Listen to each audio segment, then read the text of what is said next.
Sandra from Creative Passages, and I wanted to show you a little bit of the momigami process. Basically, momigami is a Japanese word which means need, and I have been into a momigami craze lately. So this is going to be a little pocket. I made this actually on the back of muslin. So I've been momigamiing different papers that I make, such as my own jelly prints and my own artwork, and then I'm collaging them together like this after I've momigamied each one, and then after I collage it, I'm momigamiing it again. So here's another one I made, which is very similar to this one here, only I added the gold paint to it, sort of to mimic that technique where you repair Japanese pottery that's been broken. I think it's called kitsu. I have to look that up. Anyway, and these are some others that are drying. Through the origami process, I can see where they're not sealed properly and cracked up, so then I add more glue. And here's another one that I've made. So, I just love it. I love the idea of it. It makes such pretty paper. This one here, this scrap piece was made on black craft paper that I used crayons on, the Karen Danash crayons, and it momigamis beautifully because when it cracks you can see some of the black showing through and see these black edges. I just absolutely love that. And some of this craft paper or jelly prints, I added some gold glitter paint to it, and it just looks amazing kind of mixed in there. But the glitter paint will cause it to stick when you go to momigami it. So what I found is that this cellulose glue, which kind of looks like this is a little thick, it's dried. I'm kind of like just learning how to use the cellulose glue and just learning how to do all this. But this is like a little paste. And basically what you do is you buy cellulose powder, and then you have like a jar of water, and you just kind of sprinkle it in there and kind of mix it up. It's going to be really clumpy, and you can still use it with the clumps, but ideally you're supposed to let it sit for a day and then the clumps dissolve. Okay, so when you put this cellulose glue over top of the work that you did, it's a nice glue which allows it to still be very flexible and foldable. It's not a glue that's going to make it, really crisp or rough. It's going to allow it to be very, very pliable. I don't think that it is one that is archivable, but it's still like a good quality glue. And it might be, I'm still learning about this. I got the methyl cellulose, so it may be archival or it may not be. I have to find out about that. So anyway, I'm going to show you how to momigami this one. So you want to start off gently, and you're going to go and fold in these little edges here. And this goes the same if it's just a regular sheet of paper that you're momigamiing. You want to bring those edges in. You always want to start slowly, because otherwise you could break it. And most people momigami with a little bit of oil. I do have some oil. I'm not using it for this particular one. Some of my papers I've been momigamiing with like olive oil. I've tried lavender oil, and I also have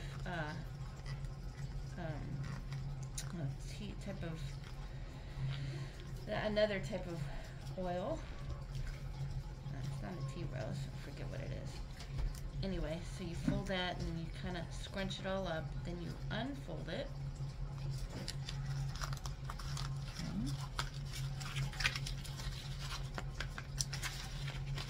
Now this is, I kind of examine it because sometimes at this stage I'll see little parts that I didn't adhere very well, and they'll start popping up. So this one actually looks like I did pretty good, so I'm gonna fold it again.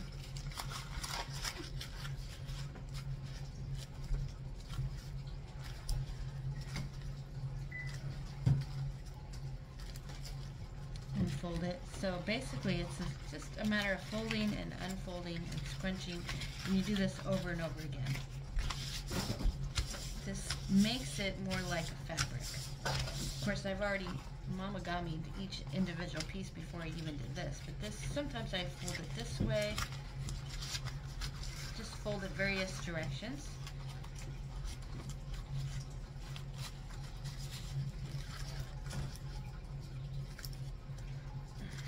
And kind of give it a good scrunching. You're supposed to toss it from hand to hand and kind of undo it again.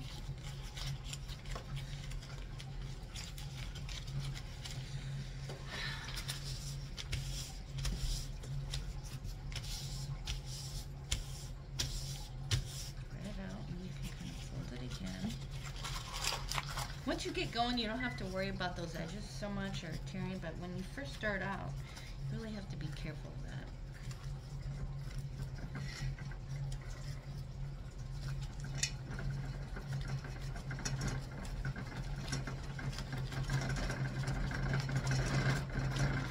Make sure here's a little bit of rice.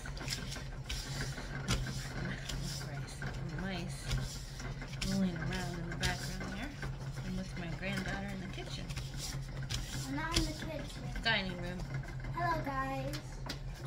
I am trying to get my mouse. Alright, so Wait, do are this you again. Maybe. Depends. Yay! So hello fellow friends.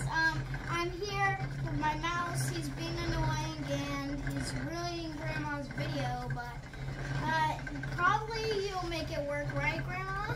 Yeah. Oh, buddy, let me take you. There you go. There we go. Actually, I don't see anything coming up here. So, well, actually, a little bit here. Here's the guy that was being annoying. This guy's the annoying guy. Oh, okay. Alright, so we're going to keep going here. Me. Now, I'll correct this a little bit later. So this, like I did the same process here, and I had to really go back and reattach these pieces with the cellulose glue, so I'm letting this dry. I recommend you let it dry for like over a day, or like a night. Sometimes it takes a little bit longer. But as long as it's not coming apart too much, I can continue to momigami it. Momigami. Momigami. Momigami. So Shamao. I just love the idea of the papers being so crumpled and then being joined together into a whole piece. I think that like so much mimics what God's done in my life as far as healing my trauma memories, you know, being the fractured pieces, but then joining them together to make this beautiful, you know, mosaic here. I really like this one. This is my favorite part of this one right here. And then putting the gold, you know, joining it together with gold. That was the idea of this one right here, which looks like I need to add a little bit more glue to that. Okay, a little bit here.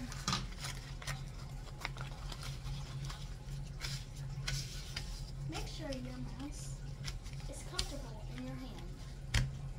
Now, once your mouse loves you, you're going to want to put them in your pocket.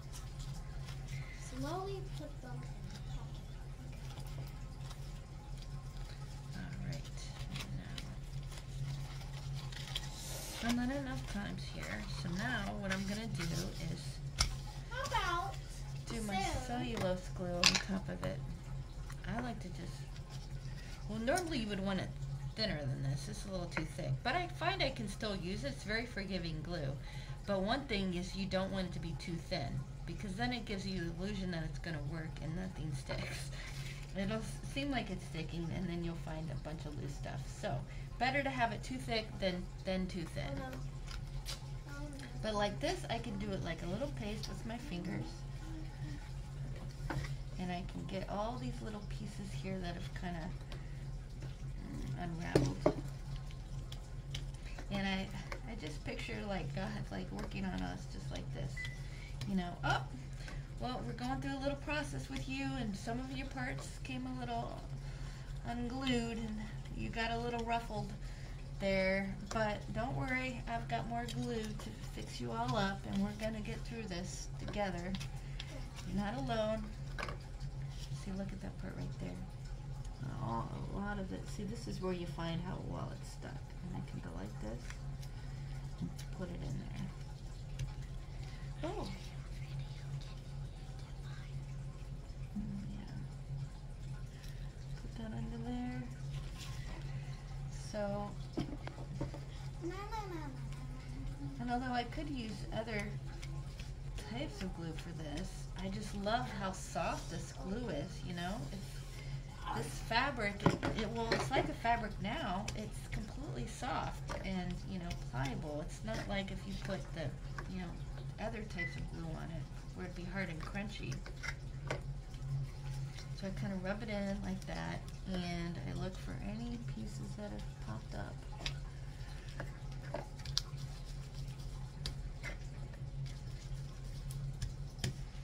Then I might not do, you see how this one has the gold? I had to experiment with how to do this. At first I put, well, for this one here, this was all of my jelly prints. I used a sort of a grayish glaze, and then I experimented with the gold. And basically I have to learn that the gold paint, what I did was I used like a little cloth and I just kind of rubbed it on. Whereas with the gray glaze, I brushed it on. But I like when you rub it on with the little cloth, you can get just the cracked areas and sort of where the create like some highlights with the gold. So, and then before that, before I even did after the gray glaze, I also did glitter glue. That's why you see it so shiny and sparkly. And then I had to redo the cellulose glue because it was causing it to stick, and you can kind of see where it brought up pieces of paper, which I don't mind that effect since it's kind of a worn look I'm going for anyway. And what I like about this muslin is that if you look closely, you can kind of see the muslin, how the paper's really adhered to the muslin, so you get that texture in the background.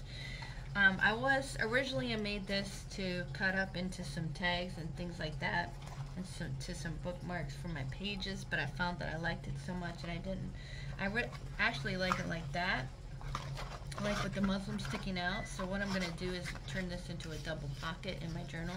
Probably put my hole punches there, and then glue, you know, around here on both sides, and then on this side like that. And then I'll have like a double pocket. And see, I like how it almost looks like a little lace sticking out there. Yeah, I don't want to cut that up. That was the problem when I made this other one. I was like, oh, I don't want to cut that up. Maybe this will be a pocket too. The problem is I don't want to ever cut this all up. And see, even that side's kind of pretty. I did the same thing. And this was made on a cellophane paper. What is it, cellophane? Golly, that's sticking up right there. It might not be, let's see, I just ordered some cellophane paper. It might have been, I'll get back to you. Let me see what paper it was. I forget what kind of paper it was. But I actually didn't like this type of paper at first because it was real hard and crunchy. But then I found if I misted it, it got really soft, and it actually works really good for a backing for this. Some people use newspaper as a backing, so I'll get back to you on what that is. So now I'm going to go and just finish gluing this down, and see, it doesn't matter that it's kind of like thick like that. I can just kind of press it in and adhere it all over.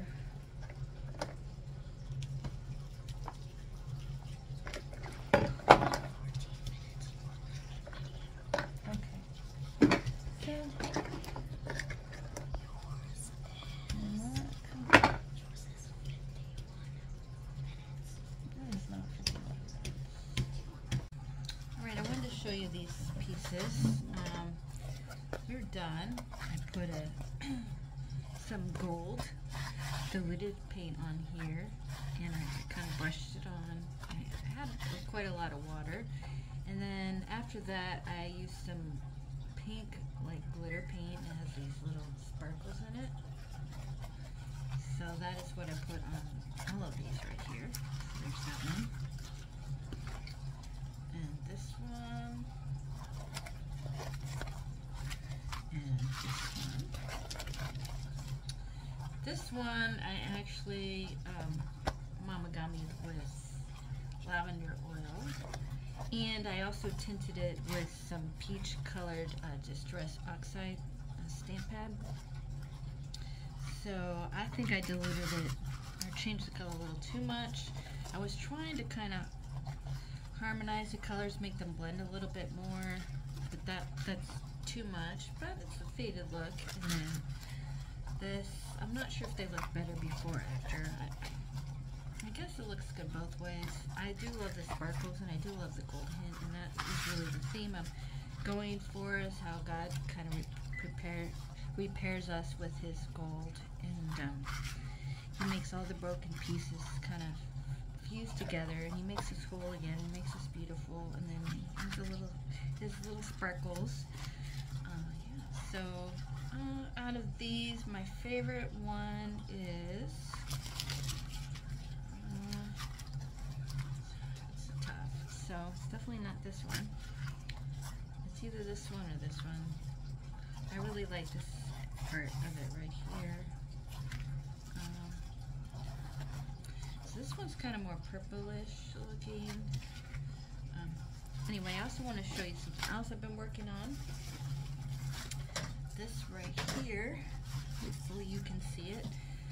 This is some mulberry paper that I felted together, and it's a long process.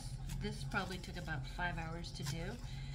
But I just wanted to show you. God just has me in this phase where I am just kneading things together. The Momigami process and Joomchi process are very similar. I basically took a couple pieces of mulberry paper and rolled them together and dipped them in water and kind of squeezed it in my hands for 30 minutes each time, unrolled it, then rolled it up a different way, and then squeezed it, and did that over and over until I got these little lacy holes. Well, I did that separately with some black and beige, and then also some beige and peach. So I had two different things, and then after that, then I took two other pieces of mulberry paper that I also momigamied, and I'm not sure that was necessary because as you add the water it like stretches out again, but I momigamied it, laid it together, and then I put other scraps of mulberry paper that I cut out like strips and squares and rectangles and things like that, and I layered that with the webbed pieces that I created, and then I basically rolled it all up in between these things right here and kind of rolled it this way.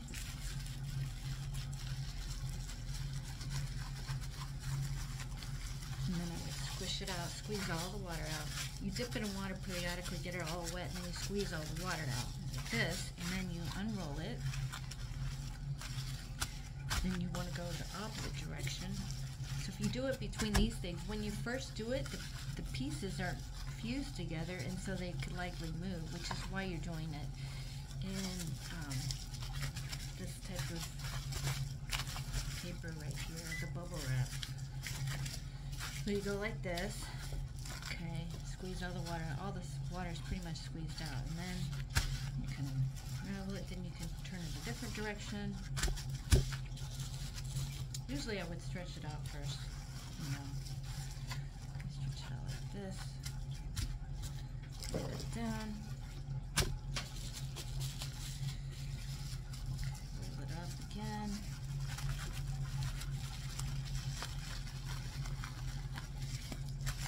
Okay, so I started doing this. I did this for 2 or 3 hours, different directions, okay?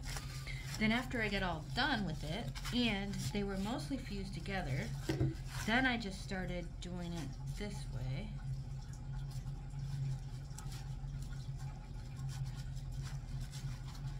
And this is the process where you make the little lacy holes and the little like webbing. So you go like this. I'll do it a few more times even though my hands are raw. Okay, so you kind of roll like that. You dip it in some water. Can't see my water, but that's okay. I just have a bowl here. I'll show you. This is the bowl of water. Dip it in there.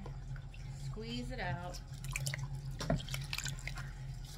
I kind of go back and forth with my hands for about 20 minutes. Okay.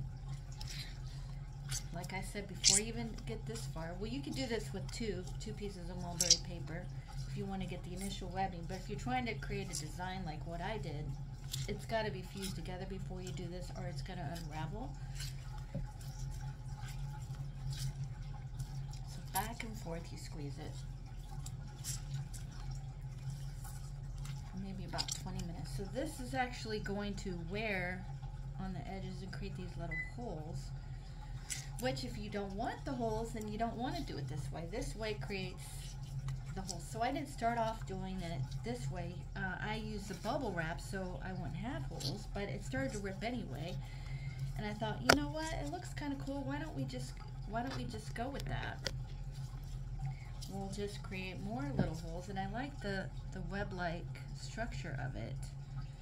And maybe I could do something with it, and then.